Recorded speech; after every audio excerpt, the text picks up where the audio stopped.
One of the things I feel like a lot of people don't realize about having constant fulfillment and happiness in life is that it will never be constant, and it's always fleeting, and it's always up and down, and it always ebbs and flows. But there are ways we can optimize for a happier, more fulfilled life. And one of the first stages of this is awareness.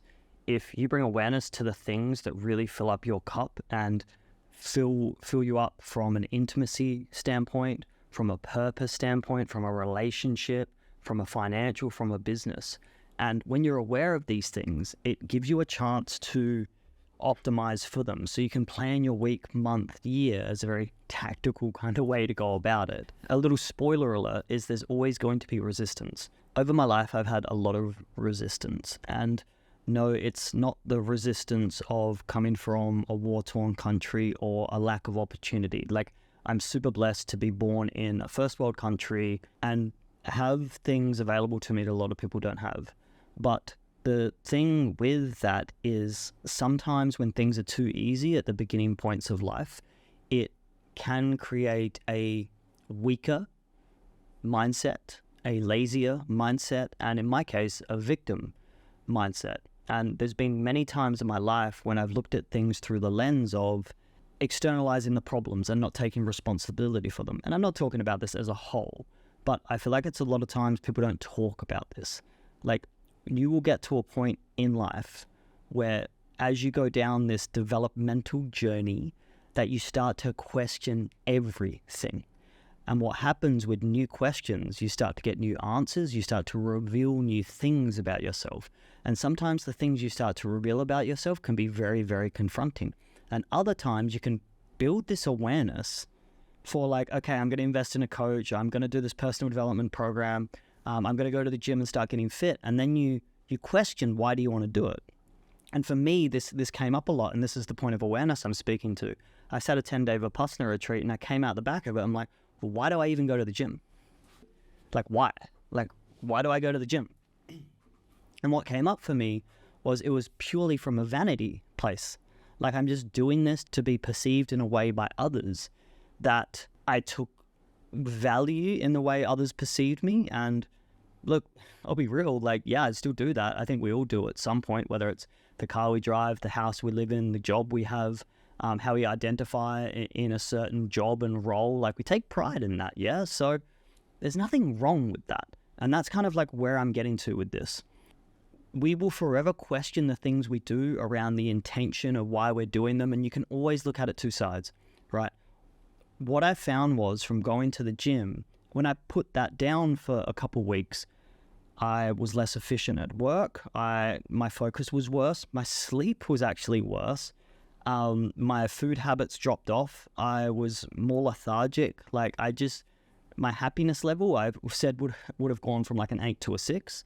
Every area of my life was affected. And then I came to the realization, like, wow, I lived my life in the last 8 years in a very content, happy place. And I was like, wow, I wonder if fitness, the byproduct of having a constant fitness routine, has created that. As some people know, training can release a lot of endorphins, serotonin, oxytocin, all these feel-good hormones. And when I went back into my fitness routine, I realized, like, oh shit, I am not doing this for me. Like, I was doing it for myself unconsciously because I felt good all the time. But sometimes you don't have awareness around what does a certain thing for you until you remove it. Hypothetically, like eating well, or when you improve your sleep, you're like, oh no, I feel normal. This is me, and I have energy. I'm good. And then you take away the bad sleep patterns, and you improve your sleep, and all of a sudden it's better. This was the gym for me, and it always has been.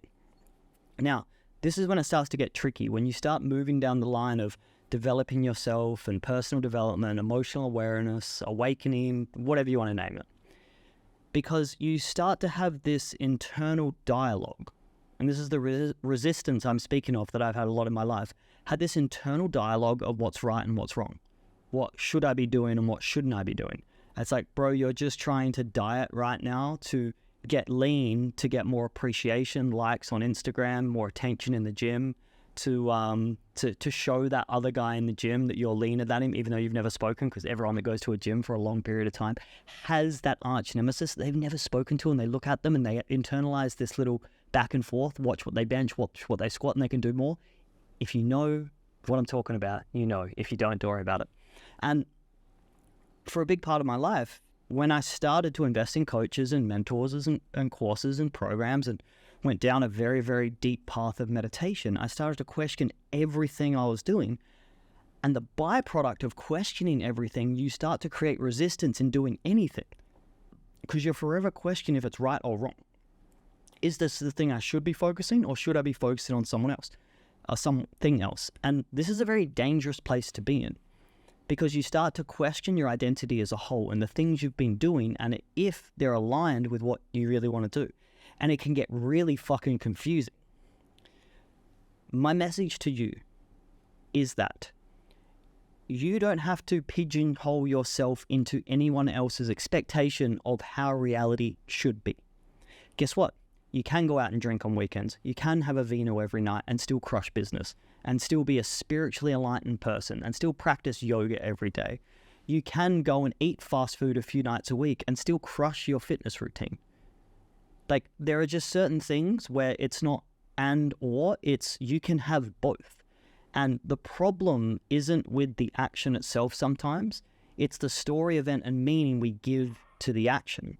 Like, if we like to decompress with a glass of vino at the end of the day, a few nights a week, every night throughout the week, if that then allows you to switch off from work and then have your social life, have your downtime, and it allows you to, it gives you that thing at the end of the day that you're looking forward to, you can enjoy your beer, you can enjoy your vino, you can enjoy your weekends out with the boys.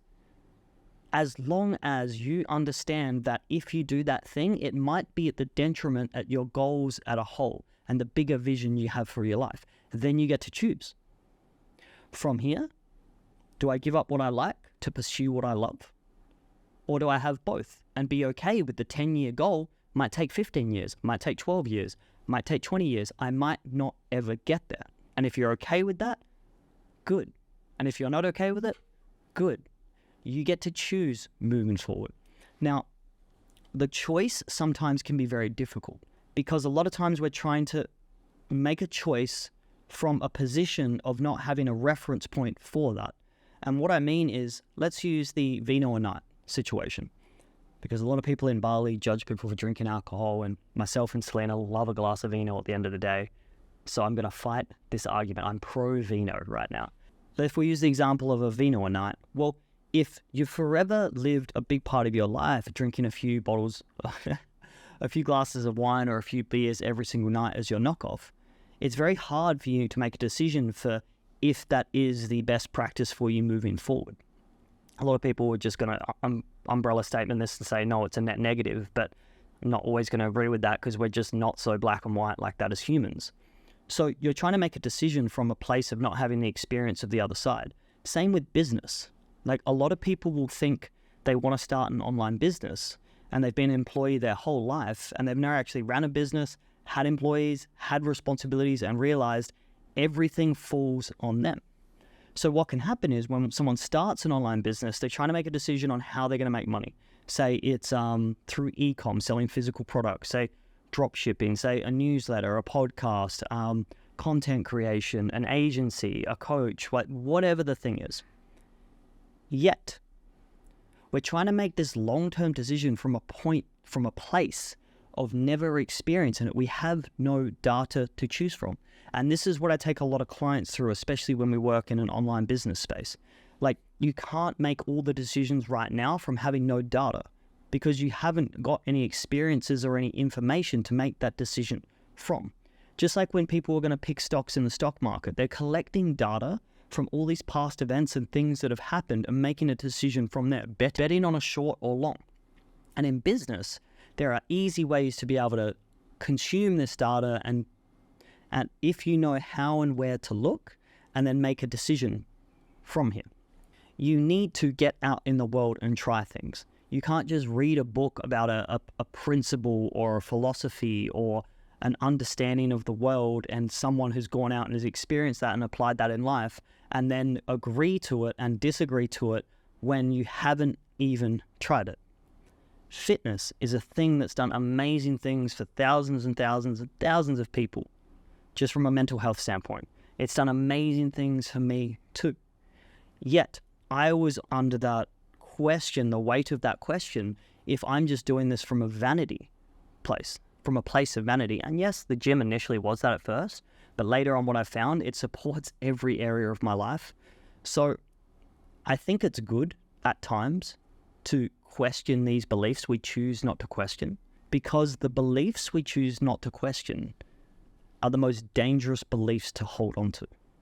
You may have heard the term, it comes down to having strong opinions loosely held, being okay to be proven wrong, being okay to see another side of the coin, compared to loose opinions strongly held. And a loose opinion would be a belief about yourself and the world without putting yourself in that position. Saying like, yeah, I could run a marathon in 3 hours. Yeah, I could run a marathon in 3.5 hours. Yet you've never run 5K. That's a loose opinion strongly held. You've got no real world data and depth to make that decision.